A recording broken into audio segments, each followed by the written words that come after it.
dan suamiku memasuki kamar yang telah lama tak kutempati. Meskipun laki-laki, namun suamiku begitu telaten dan menjaga kebersihan. Terlihat dari kamar ini, meskipun tak begitu bagus, namun sangat bersih. Saat aku sedang merapikan bantal, tiba-tiba tanganku dicekal dan ditarik olehnya. Aku langsung ambruk ke dalam pelukannya.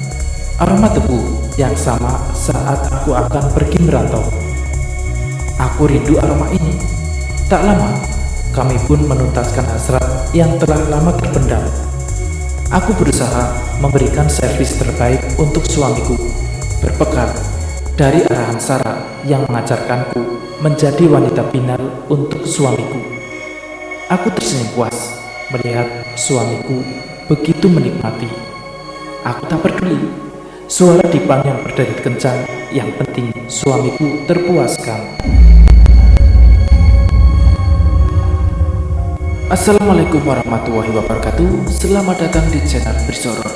Masih bersama saya, Galang Sabda Tama.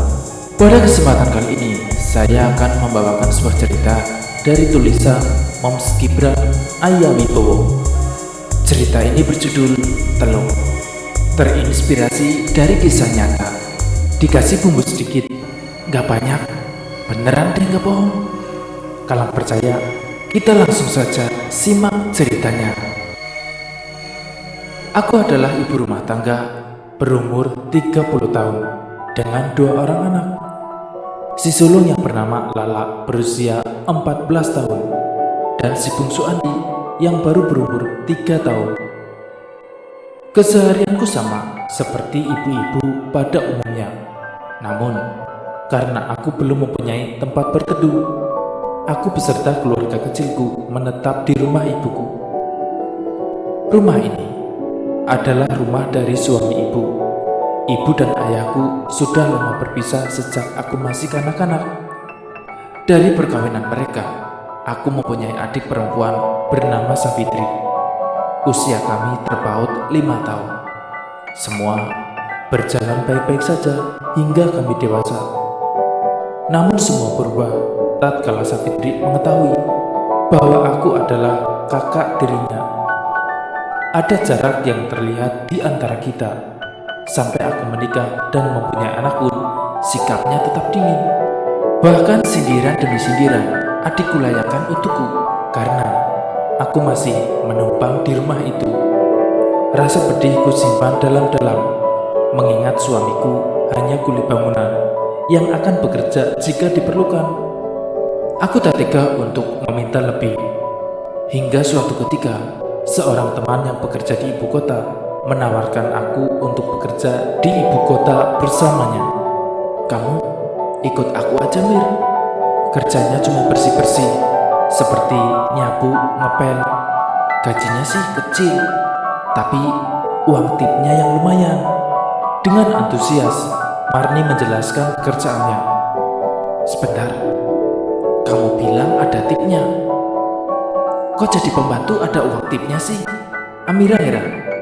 Karena sepengetahuannya, seorang pembantu rumah tangga hanya mendapati gaji bulanan saja. Aku tuh kerja jadi pembantu di sebuah mes, Mir. Penghuni mes itu adalah perempuan malam.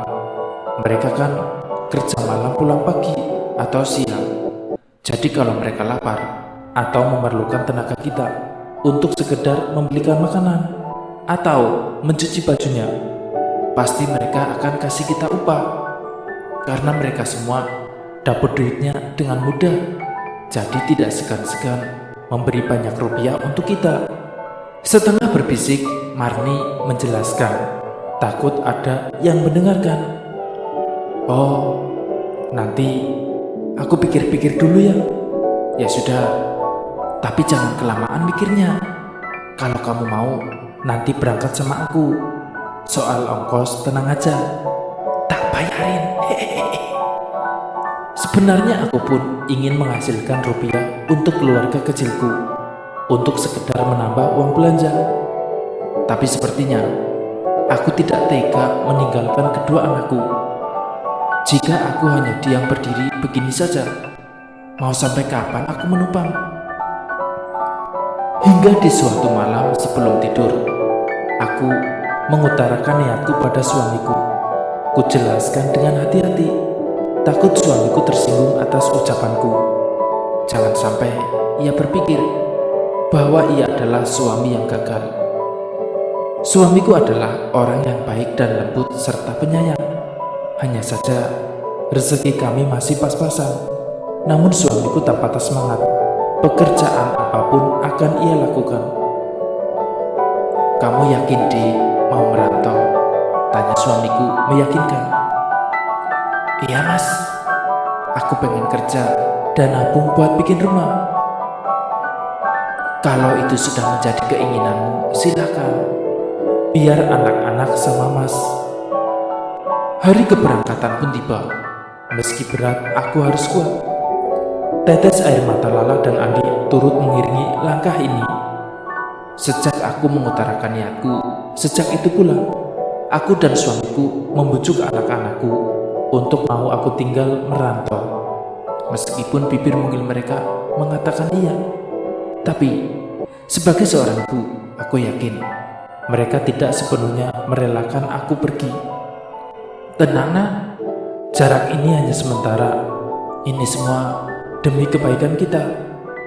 Itulah yang aku tanam dalam hati untuk sekedar menenangkan pikiran. Mobil yang akan membawaku perlahan menjauh dari pekarangan rumah, hingga anak-anak dan suamiku tak nampak lagi.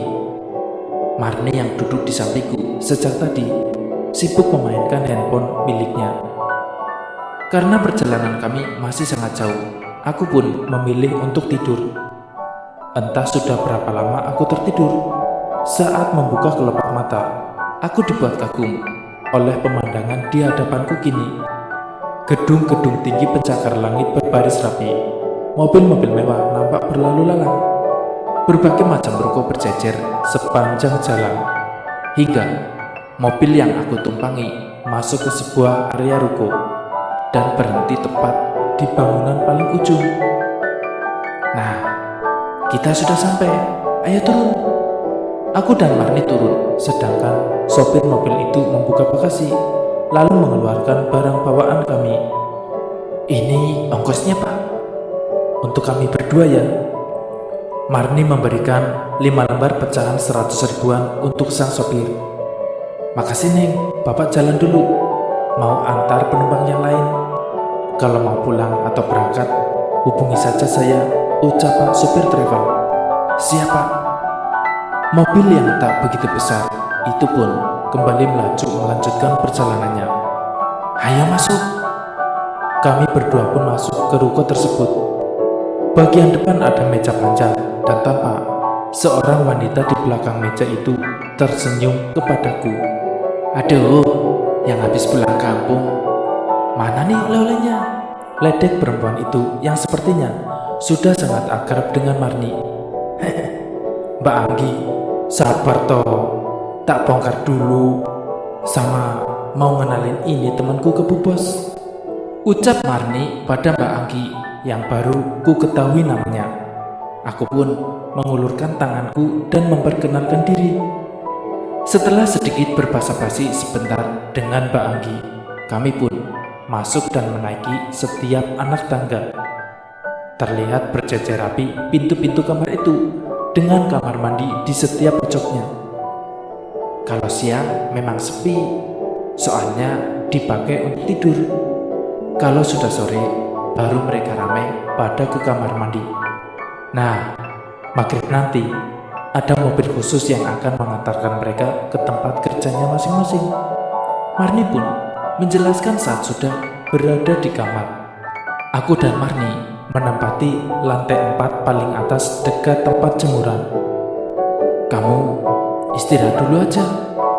Aku mau keluar beli makanan buat kita," ucap Marni yang kusambut dengan acungan jempol. Seperginya Marni, aku langsung merebahkan diri pada kasur kumal ini. Meskipun kumal, tapi masih sangat empuk. Berbeda dengan kasurku yang di kampung. Aku jadi rindu dengan rumah dan anak-anak. Untuk menghilangkan rasa rindu itu, aku pejamkan mata dan memfokuskan diri mengapa aku ambil pilihan ini. Semata-mata hanya untuk keluarga kecilku. Mata ini pun benar-benar terlelap. Mir, bangun. Itu si bos sudah datang. Ayo bangun. Marni menggoyang-goyangkan pundakku yang tengah tertidur. Meskipun hanya tidur sebentar, tapi lumayanlah bisa menyegarkan mataku lagi. Aku dan Marni merapikan rambut dan baju agar tidak terlihat berantakan. Setelah mematutkan diri di cermin, kami pun turun ke lantai dasar, di mana ruangan kerja calon bosku berada. Awalnya, aku gemetar saat berhadapan dengan calon bosku ini. Takutnya dia judes atau jahat, seperti sosok majikan di sinetron berlogo iklan cewek itu. Tugas lu orang cuma jaga kebersihan di sini. Jangan sampai ada sampah di tempat Owe. Ngerti kan? Owe kagak suka orang colok. Sampai di sini paham ya? Begitu bosku menjelaskan tentang tugasku nanti, mudah. Karena keseharianku di kampung juga tidak jauh dari pel-pelan, lap dan sapu. Oh iya, mengenai gaji, Owe akan bayar 1,3 juta dulu. Setelah 3 bulan, Owe tambahin, sambungnya. Aku hanya mengangguk tanda mengerti. Cik Go, wanita keturunan Tionghoa bermata sipit dan berkulit putih bersih dan sedikit cadel. Karena setiap mengucapkan huruf R tidak begitu jelas di telingaku. Aku memperkirakan umurnya sekitar 40 tahun. Dia pemilik ruko ini. Dari tutur katanya sepertinya dia orang baik. Mudah-mudahan saja aku betah. Baik Ci, kami permisi dulu, ucap Marni. Oke. Semoga kalian bisa bekerja sama ya. Yang aku, yang Marni, sama Amila. Iya Ci, tenang aja. Aku sama Amira sudah bareng-bareng dari kecil kok. Baguslah. Kami pun kembali ke kamar dan menyantap nasi goreng yang dibeli Marni tadi sebelum aku tidur. Setelahnya, kami membersihkan diri dan beranjak ke peraduan karena esok pagi harus bekerja. Hari pertama biasa saja, tidak terlalu lelah.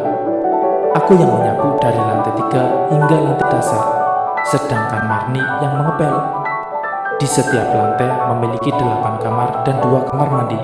Tugas kami hanya membersihkan kamar mandi, terkecuali jika penghuni kamar meminta kami untuk membersihkan, baru akan kami lakukan. Begitu pula dengan pakaian mereka, akan kami cuci jika mereka menyuruh. Selepas membersihkan lantai, selanjutnya adalah membersihkan kamar mandi. Karena di setiap lantai hanya ada 2 kamar mandi, jadi kami membagi satu-satu. Hari semakin siang, perut pun sudah menuntut agar diisi. Hanya secangkir minuman sereal yang kami santap saat pagi tadi. Jadi wajar kan kalau sekarang cacing dalam perut sudah merongrong. Mbak Marni, sini deh. Suara seseorang memanggil Marni dari lantai bawah. Iya kak, ayo Mir kita turun, ajaknya. Saat akan menuruni tangga, terlihat seorang wanita sudah menunggu kami. Tidak, lebih tepatnya menunggu Marni. Mbak Marni, beliin aku ketoprak depan sana. Sama sekalian beliin aku cemilan sama minuman dingin, seperti biasa di minimarket. Perintah wanita muda itu pada Marni setengah manja. Iya Kak Cherry. Oh, hampir lupa. Ini Kak, kenalin. Ini Amira, saudara aku. Kalau Mbak Cherry atau yang lain membutuhkan aku, tapi pas aku lagi nggak ada, bisa kok minta tolong sama Mbak Amira. Dia baik orangnya. Aku pun memberikan senyuman termanis untuk wanita yang baru aku ketahui namanya itu. Aku mengulurkan tanganku dan disambut oleh tangan Cherry. Astaga, lembut sekali tangan wanita ini. Berbeda sekali denganku. Ini Mbak uangnya, sisanya pakai aja. Cherry memberikan uang pecahan 100 ribuan pada Marni. Ya sudah Kak, aku jalan dulu. Nanti kalau yang lain manggil aku, bilang saja lagi keluar sebentar, ucap Marni ramah. Cherry pun mengacukan jempol dan senyumnya itu tak lepas dari bibir manggilnya. Ayo Mir, temenin aku. Biar nanti kamu kalau disuruh-suruh anak sini gak keder, ajaknya. Aku dan Marni pun pergi ke tempat tukang ketoprak di depan gerbang sana. Meskipun teriknya matahari Jakarta lebih terasa panas dibandingkan di kampung, tapi kami tetap melakukannya. Saat sedang berjalan, Marni banyak memberitahu tempat-tempat di mana mereka sering menyuruh, seperti minimarket, warung makanan, dan tak lupa sebuah kios kecil yang menjual pulsa serta kuota internet. Marni bilang mereka lebih sering memintanya ke konter dan minimarket. Setelah semua sudah terbeli, kami pun kembali ke ruko tersebut. Seperti yang Jerry bilang, kalau kembaliannya dipakai saja. Aku sedikit tercengang. Belanjaan Jerry tak lebih dari 50.000, artinya upah kami separuh dari belanjaan tersebut. Kamu gak usah heran, Mir. Setiap kali kita disuruh pasti dikasih tip, seperti yang aku bilang waktu itu.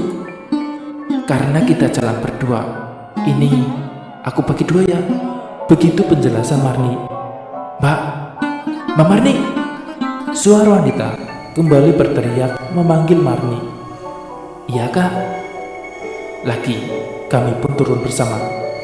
Mbak, beliin aku sabun cuci muka. Jangan lupa mereknya ya, pintanya. Oke kak Sarah. Perempuan yang namanya Sarah memberikan selembar uang Rp50.000 dan Rp10.000.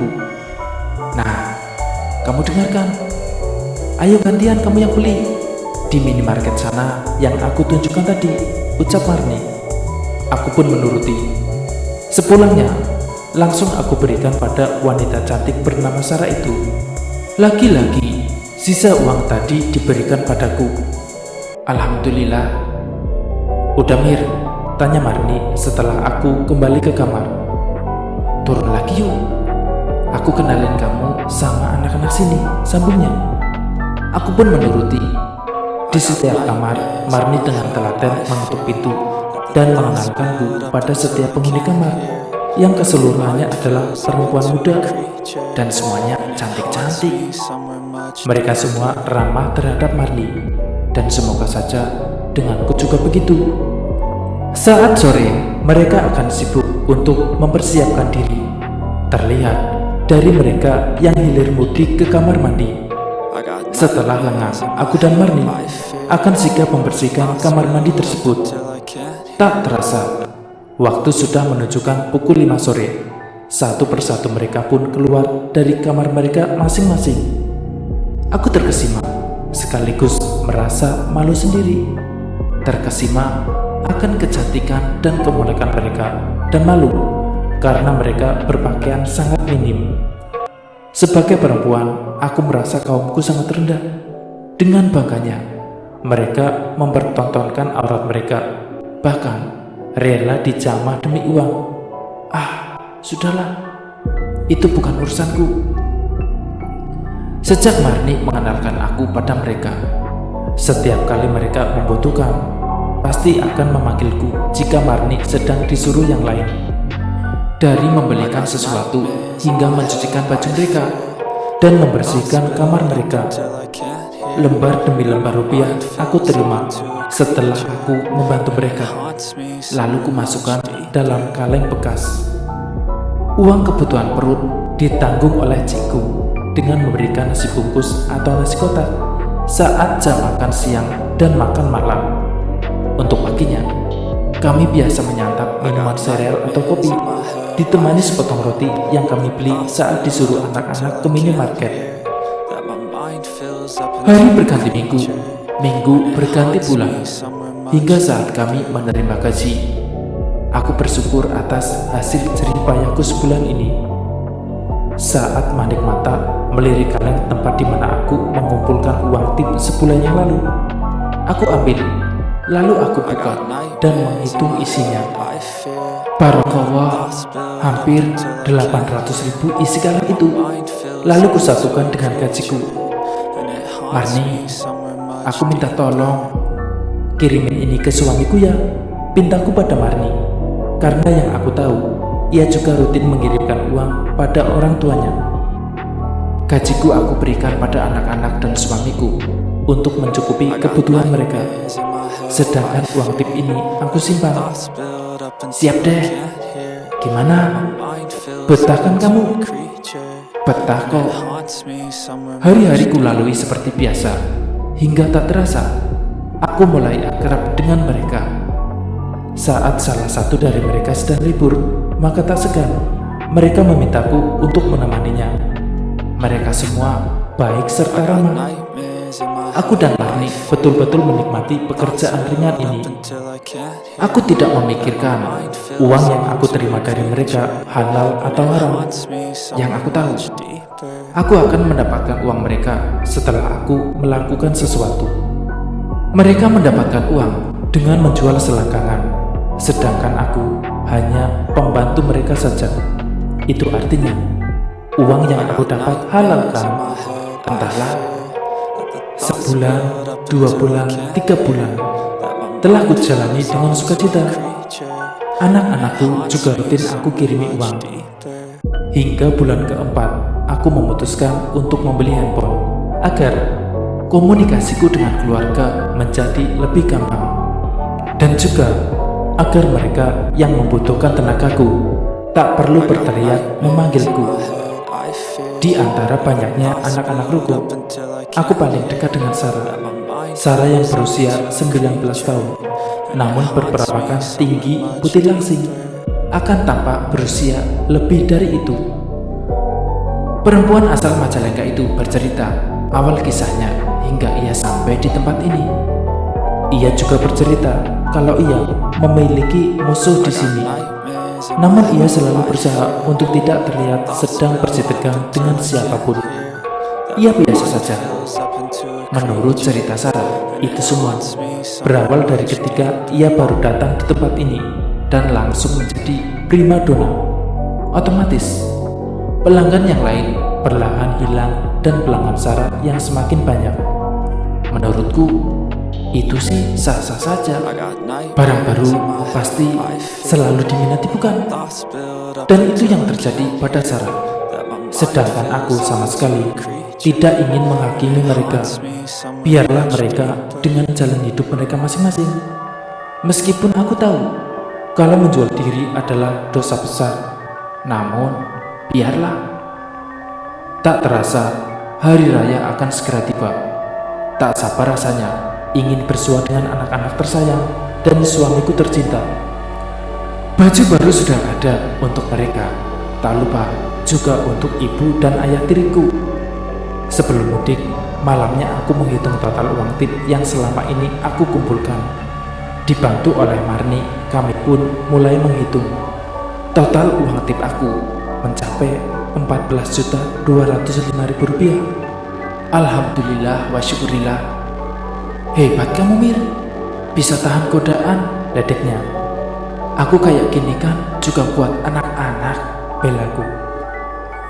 Marni adalah tipikal orang yang lumayan boros. Jika ia mempunyai uang, pasti akan langsung dibelanjakan.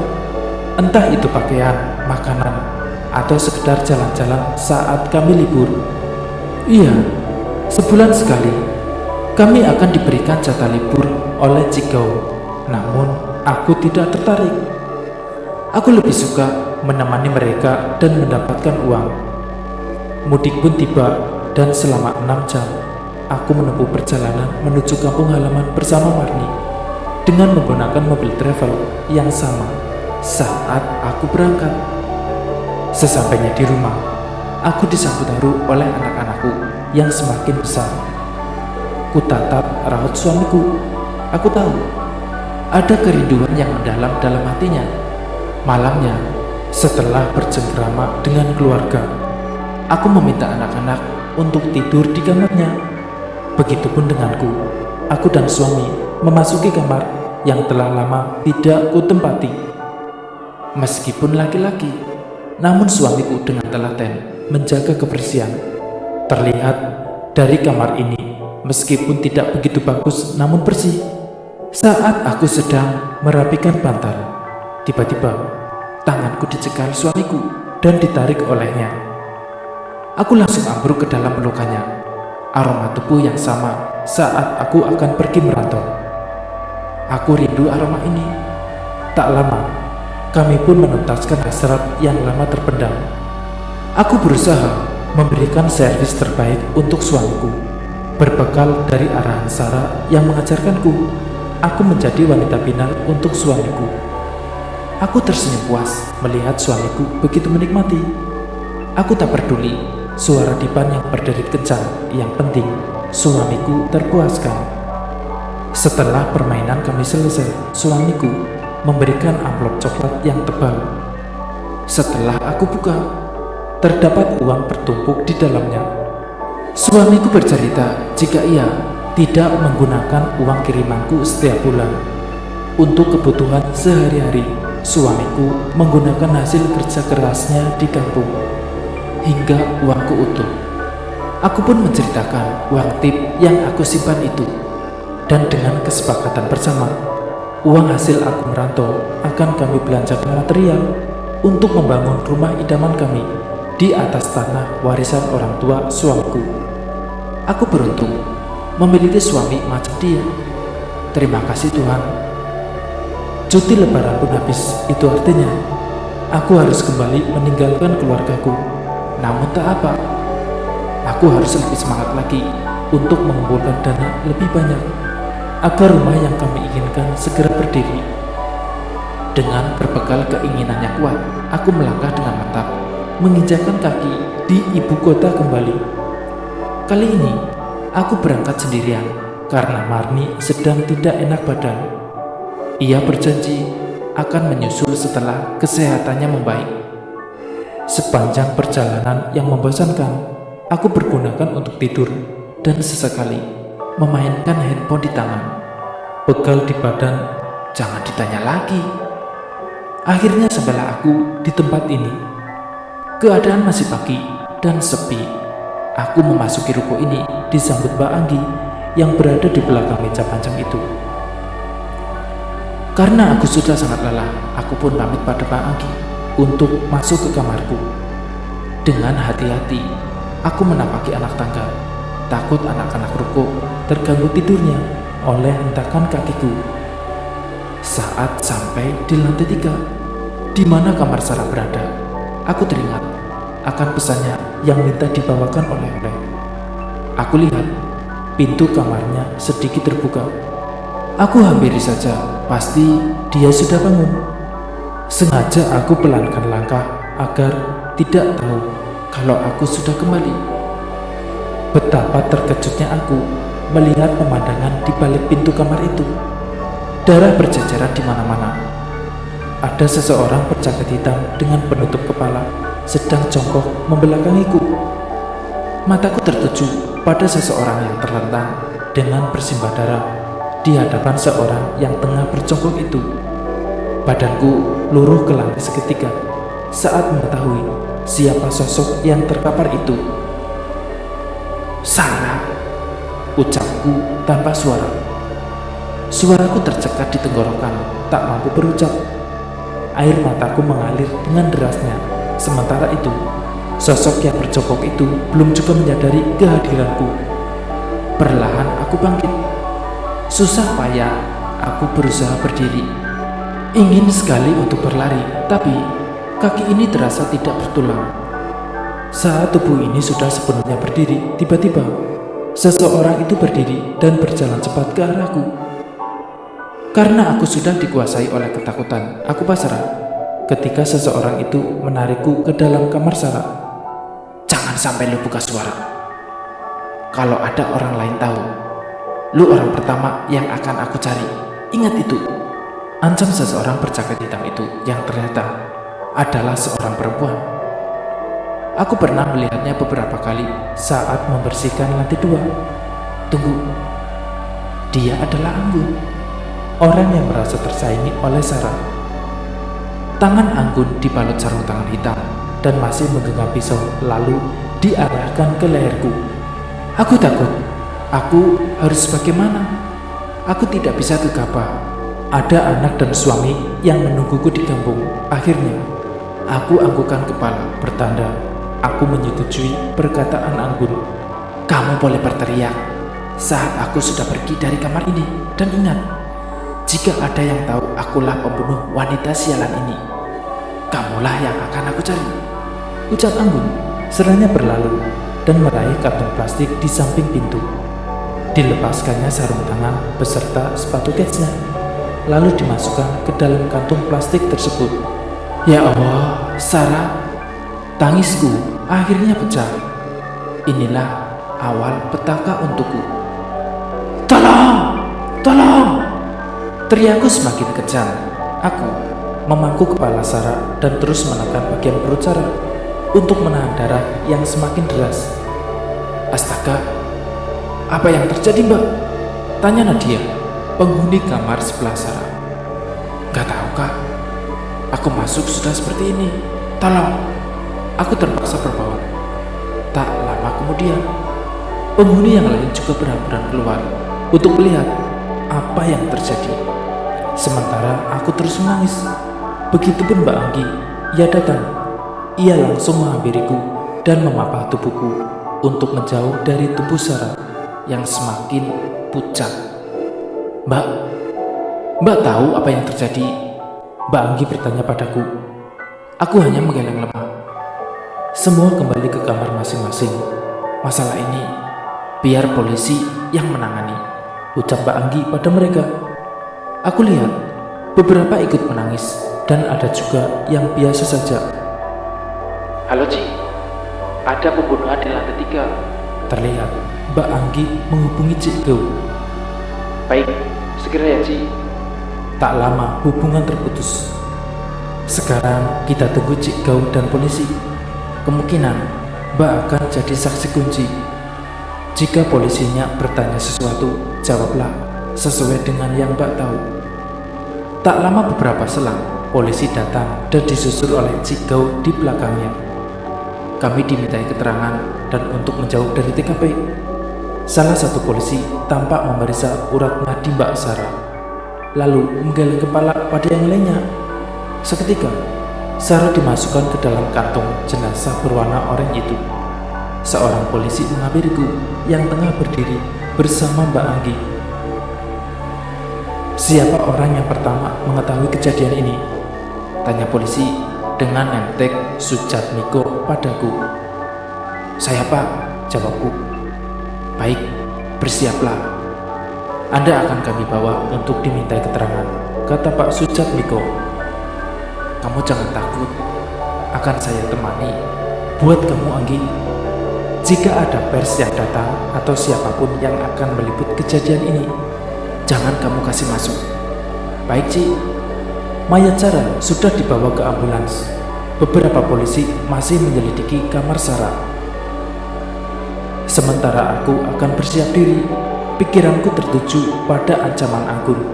Ah Tuhan, aku harus bagaimana?